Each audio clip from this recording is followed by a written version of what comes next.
কি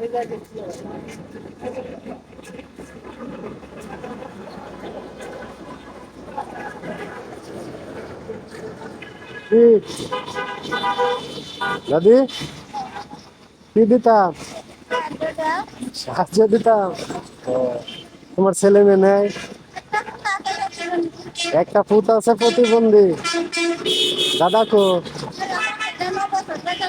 হ্যাঁ, কয় বছর? 9 বছর আগে দাদা মারা গেছে।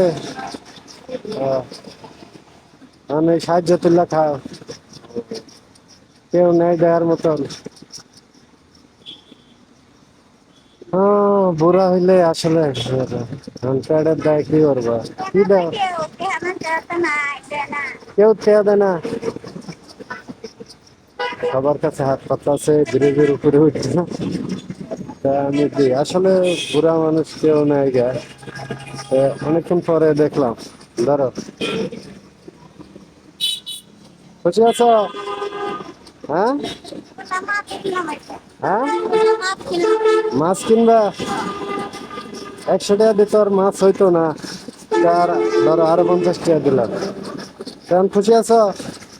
হ্যাঁ, তোমার ছেলে কি করে?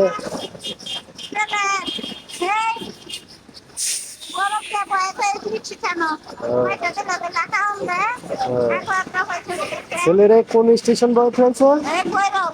ভৈরব স্টেশনে? তুমি তাও এই গাজীপুর, এটা কোন জায়গা? এটা আনসার রোড ফ্লাইওভারের সামনে বলে দাদি ভিক্ষা করে, আর ওনার ছেলে বলে ভৈরব স্টেশনে ভিক্ষা করে। আসলে মানুষের তো ঘর ভাড়া দেওয়া লাগে। আচ্ছা, দোয়া করো। হ্যাঁ, সবাইকে ভালো থাকো। হ্যাঁ, একটা হাসি দাও শুনি।